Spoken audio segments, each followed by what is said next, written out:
નમસ્કાર, આપ જોઈ રહ્યા છો મંતવ્ય ન્યૂઝ અને હું છું આપની સાથે સ્મિતા। સમાચારની શરૂઆત કરીએ તો સમાચાર પ્રાપ્ત થયા છે તો કહી શકાય કે આજે ઉમેદવારી ફોર્મ ખેંચવાનો છેલ્લો દિવસ। તો સમાચાર સામે આવી રહ્યા છે, કહી શકાય કે આજે ઉમેદવારી ફોર્મ ખેંચવાનો અંતિમ દિવસ છે। તો બીજી તરફ અમદાવાદની 2 બેઠક માટે 2 દિવસ પ્રક્રિયા ચાલી હતી। 12 થી 19 એપ્રિલ સુધી ફોર્મ ભરવાની આ પ્રક્રિયા ચાલી હતી। તો 47 ઉમેદવારોએ 63 ઉમેદવારી ફોર્મ ભર્યા હતા। તો 20મી એપ્રિલે ચકાસણીનો દિવસ હતો અને જે બાદ અમદાવાદના પૂર્વ બેઠક પર 34 ઉમેદવારોએ ફોર્મ ભર્યા। તો 11 ઉમેદવારોના ફોર્મ રિજેક્ટ થયા હતા। તો સમાચાર સામે આવી રહ્યા છે, કહી શકાય કે પશ્ચિમ બેઠક પર 12 જેટલા ઉમેદવારોએ 19 ફોર્મ ભર્યા।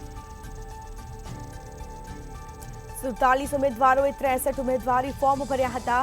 20મી એપ્રિલે ચકાસણીનો છેલ્લો દિવસ હતો। ફોર્મ ચકાસણીનો છેલ્લો દિવસ હતો 20મી એપ્રિલે। તો બીજી તરફ આજે ઉમેદવારી ફોર્મ ખેંચવાનો અંતિમ દિવસ છે। તો અમદાવાદની 2 બેઠક માટે 2 દિવસ પ્રક્રિયા ચાલી હતી। તો 19 એપ્રિલ સુધી ફોર્મ ભરવાની આ પ્રક્રિયા ચાલી। 12 થી 19 એપ્રિલ સુધી આ પ્રક્રિયા ચાલી હતી ફોર્મ ભરવાની। 47 ઉમેદવારોએ 63 ઉમેદવારી ફોર્મ ભર્યા। 20મી એપ્રિલે ચકાસણીનો છેલ્લો દિવસ હતો। તો સમાચાર પ્રાપ્ત થયા છે તો અમદાવાદમાં પૂર્વ બેઠક પર 34 ઉમેદવારે ફોર્મ ભર્યા હતા। તો બીજી તરફ 11 ઉમેદવારોના ફોર્મ રિજેક્ટ થયા હતા। પશ્ચિમ બેઠક પર 12 ઉમેદવારોએ 19 ફોર્મ ભર્યા છે। તો વધુ વિગતો સાથે સંવાદદાતા શિવાંશુ સિંહ આપણી સાથે લાઈવ જોડાયા છે। જી, આજે ઉમેદવારી ફોર્મ ખેંચવાનો અંતિમ દિવસ છે, શું માહિતી?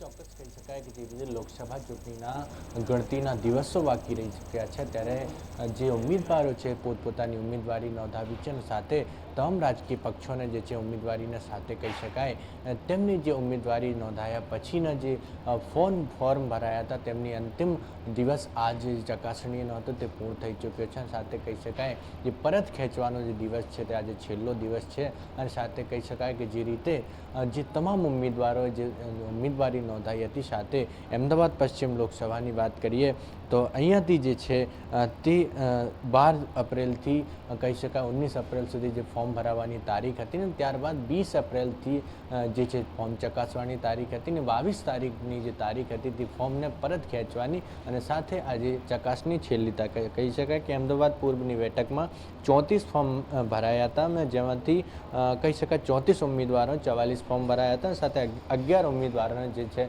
ફોર્મ રિજેક્ટ થયા હતા અને સાથે જ્યારે પશ્ચિમ લોકસભાની વાત કરીએ તો 12 ઉમેદવારોના 19 ફોર્મ ભરાયા હતા। સાથે 6 જેટલા ફોર્મ જે છે તે રિજેક્ટ થયા હતા। સાથે કહી શકાય કે જે 23 ઉમેદવારો જે છે પશ્ચિમ લોકસભા બેઠકમાંથી 6 ઉમેદવારોમાં મળીને કુલ 29 ઉમેદવારો છે સામે આવ્યા હતા। કે સવાલ લોકસભા ચૂંટણીના જ્યારે ગણતરીના દિવસો જ્યારે બાકી રહ્યા હોય આજે સાંજ સુધીમાં જે ફોર્મ પરત ખેંચવાના અને સાથે ફોર્મ ચકાસણી સાથે તમામ જે પ્રકારની જે વાતો છે તે સામે આવશે અને સાથે કહી શકાય ચૂંટણી પંચ દ્વારા જે છે તે નિર્ણય કરવામાં આવશે।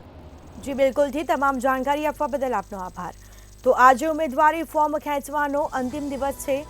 અમદાવાદની 2 બેઠક માટે 2 દિવસ પ્રક્રિયા ચાલી હતી। 12 થી 19 એપ્રિલ સુધી ફોર્મ ભરવાની પ્રક્રિયા ચાલી, જેમાં 47 ઉમેદવારોએ 63 ઉમેદવારી ફોર્મ ભર્યા અને 20મી એપ્રિલે ચકાસણીનો દિવસ હતો।